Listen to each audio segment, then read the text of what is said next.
Tenez, patron. Hé! Mais qu'est-ce que vous faites, ma petite Marie-Pierre? Vous n'êtes pas encore la patronne, il me semble, hein? Mais bien sûr, ce sandwich est à vous, président. Je voulais juste m'assurer que le jambon n'était pas avarié. Ouais. Je serais tellement peinée s'il vous arrive quelque chose, président. Merci, Marie-Pierre, merci. Vous êtes décidément la meilleure.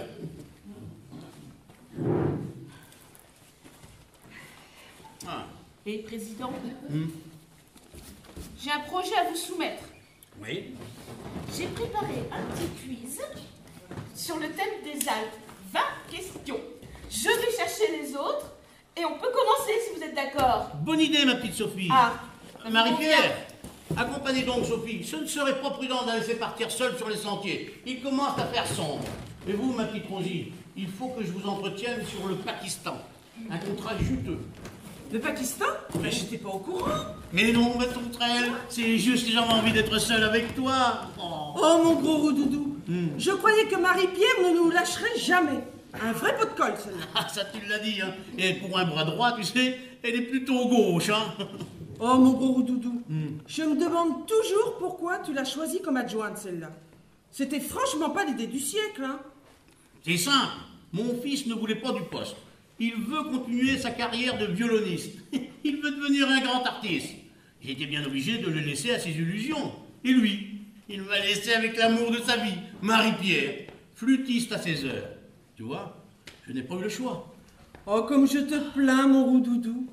Mais j'espère juste qu'en tant que flûtiste, elle ne te joue pas trop de pipeau. Oh, ma sauterelle. Oh. Ben, qu'est-ce qui t'arrive, mon roudoudou? T'as l'air tout chose. Il faut que je te parle, Rosie. J'ai pris une grande décision. Arrête, mon roudoudou, hein. Tu me fais peur, là. Mais non, ne t'inquiète pas. C'est juste que je voulais t'en parler à la fin du trek. Mais puisque l'occasion se présente, il faut que je te fasse part de mes intentions. Tu vois, je commence à être vieux et usé. Mais non, mon roudoudou, tu es encore si vif. Voilà. Les affaires me pèsent. Je ne supporte plus la pression. Chaque jour, il faut se battre et je n'ai plus la force. Je me sens là. À passer 50 ans, tu sais, j'ai amassé suffisamment d'argent pour vivre tranquille jusqu'à la fin de mes jours. Alors j'ai pris une décision ferme et définitive. J'arrête. Je m'achète un voilier et je pars faire le tour du monde. Et compte tenu de tes immenses compétences, oui, largement reconnues par tous, c'est à toi que j'ai pensé, ma sauterelle, pour me remplacer. Tu es la meilleure. À moi? À toi, oui. Oh, mon roudoudou. Quel cadeau tu me fais là? Mais c'est beaucoup trop. Puis, tu sais, c'est pas une décision qu'on prend à la légère, hein. Moi, il faut que je réfléchisse, hein. Oh, ça y est, hein. J'ai réfléchi. J'accepte. Oh, et juste un détail. Promets-moi de ne pas en parler aux autres. Tu sais, je voudrais pas que ça perturbe la vie du groupe. D'accord? Promis, mon beau roudoudou. Et pour te remercier, je te propose une promenade honteusement crapuleuse dans la forêt de feuillus. Oh oui, emmène-moi visiter ta forêt de feuillus.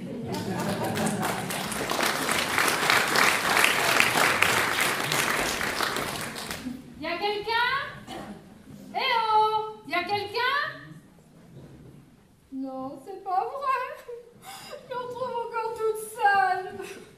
Personne ne m'a attendue. C'est exactement comme au bureau. Je suis invisible, totalement, irrémédiablement invisible. Une loseuse. J'aurais pu tomber d'une falaise, me faire dévorer par un ours. On n'aurait même pas remarqué mon absence. Personne ne m'aime.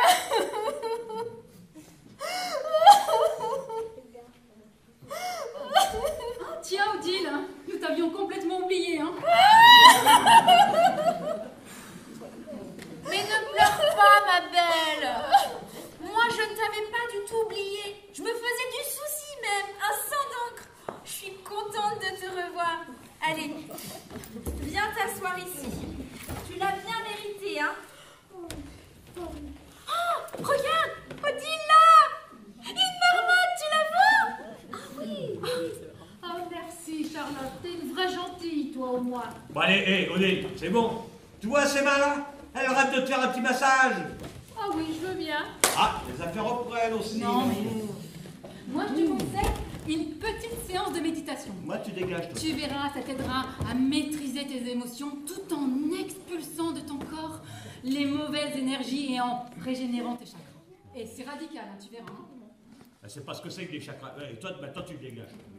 Mais il est passé où, le président? Président! Président!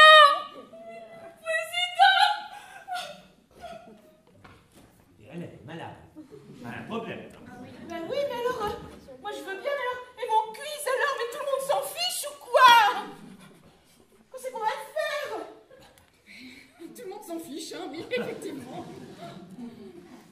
Et toi, lapin bêche, hein? Si tu savais pourquoi t'as été embauchée, tu ferais moins la maline. Ah oui, c'est-à-dire? Je suis désolée, en tant que DRH, je me dois au secret professionnel. Eh ben, je peux te dire que t'as intérêt de cracher le morceau parce que je pense que ton quiz, je vais te le faire avaler en simple, Mon quiz? en double ou en triple épaisseur. C'est mon quiz.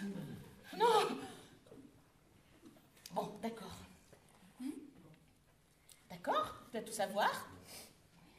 Le jour où tu es venu passer des tests avec 3 autres candidats, c'est toi qui as eu les plus mauvais résultats. Mais ton idée de slogan était complètement nulle. Avec Montinelle, le besoin se fait la belle. Je comprends pas. N'importe quoi, hein. Le patron, il avait trouvé ça génial. Ah bah ça oui, hein. L'effet mini-jupe et œil de biche a beaucoup compté sur son enthousiasme, oui. Non mais t'es pas moi, t'es pas... Ah oui, ça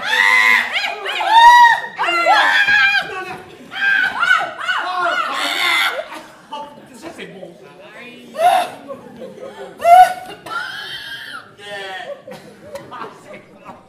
Et oh les filles là? La bagarre ne résout rien. Bien sûr. Cathy est une acharnée du boulot. Ah bah acharné, oui. C'est une publicitaire convoitée et réputée. Alors on se calme et on reprend ses esprits un peu là. Allez vite! J'ai cherché partout et pas de trace du président. Vous venez m'aider? À plusieurs, on aura plus de chances de le retrouver. Allez. Et Rosie, tu l'as vu? Non, mais elle, on s'en fiche. Allez, dépêchez-vous. Oh, doucement là.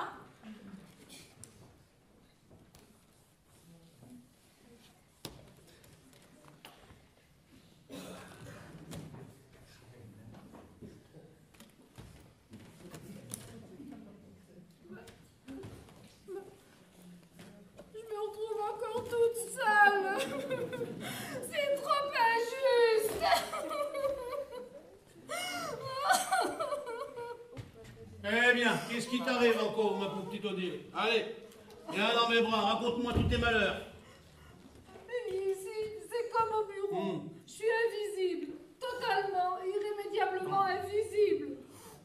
J'abandonne. Oh. J'irai pas avec vous jusqu'au bivouac. Je fais demi-tour. De toute façon, je vous manquerai pas puisque personne ne m'aime. J'arrive pas à me remettre de notre culture, patron. C'est trop difficile. Mais, Je suis encore tellement éprise. mais pour moi aussi c'est difficile, mon petit canard en sucre. Je fais semblant d'être indifférent pour éviter les commérages. Mais je dois dire que je suis toujours aussi fou de toi. Tu es mon petit canard en sucre préféré. Tu penses vraiment ce que tu dis? Oh mon fou, mon breu, tu me rends complètement dingue. D'ailleurs, je voulais t'en parler à la fin du trek. Mais puisque l'occasion se présente, il faut que je te fasse part de mes intentions. Quoi, mon grand fou, tu me fais peur. Assis-toi. Voilà. Les affaires me pèsent.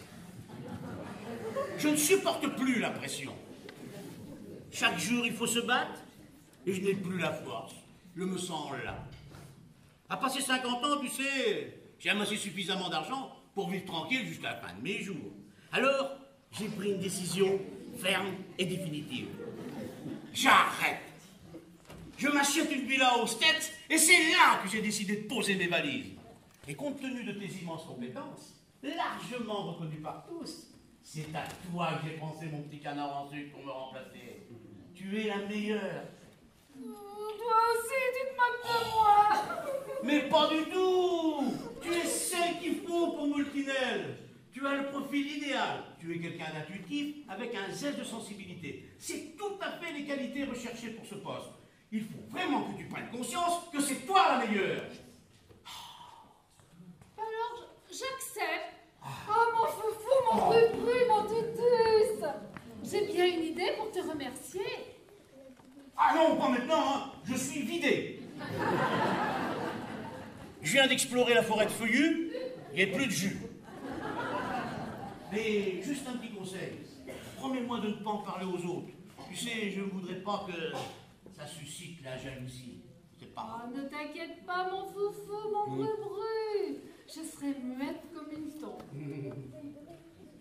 Ah, enfin, président, vous voilà. Dieu merci, vous êtes vivant. Vous m'avez fait une de ces frayeurs. Ce n'est pas très prudent de vous éloigner comme ça sans me prévenir, hein. Dites, Marie-Pierre, vous êtes mon adjointe ou mon garde du corps?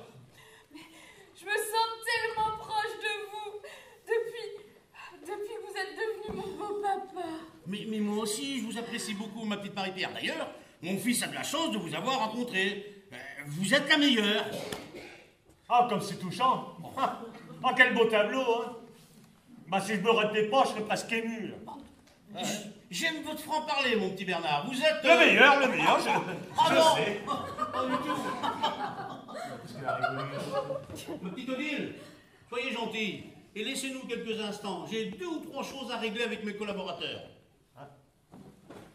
Je vous laisse. Je vais dire aux autres que vous êtes sains et saufs. D'accord. Allez, approchez, mes amis. Allez, n'ayez pas peur. Il faut que je vous parle. Qu'est-ce qui se passe, patron? C'est grave? Vous êtes malade? Vous allez mourir? Ah, non, désolé, ma petite Marie-Pierre. L'héritage est remis à plus tard. Ah non, c'est pas du tout ce que je voulais dire. Alors là... Mais je vous taquine, ma petite Marie-Pierre, je vous taquine. Voilà. Les affaires me pèsent. Je ne supporte plus la pression. Chaque jour, il faut se battre et je n'ai plus la force. Je me sens là. À passer 50 ans, vous savez, j'ai amassé suffisamment d'argent pour vivre tranquille jusqu'à la fin de mes jours. Alors j'ai pris une décision ferme et définitive. J'arrête. Oh non, mon papa!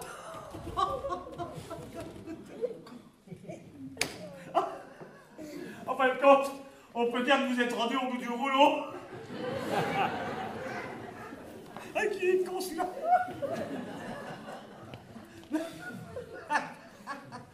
Pas trop de moltinelle. Papier de toilette. Au bout du rouleau. Non? Non. Bon, laissez tomber, c'est bon. C'est exactement ça, mon petit Bernard. Je laisse tomber. Je veux fuir toute cette agitation, faire le bien autour de moi. Mais il se trouve que je suis face à un dilemme. Qui a assez de carrure pour me remplacer? Les autres? N'en parlons pas. La boîte, vous l'aurez à coup sûr. Alors, j'ai bien pesé le pour et le contre. J'ai bien analysé vos 2 personnalités. Et je peux dire que l'un ou l'autre, compte tenu de vos immenses compétences respectives, pourrait prendre la place de l'entreprise. Ma place. Mais j'hésite. J'hésite beaucoup. Oh non. Président, je crois que j'ai compris.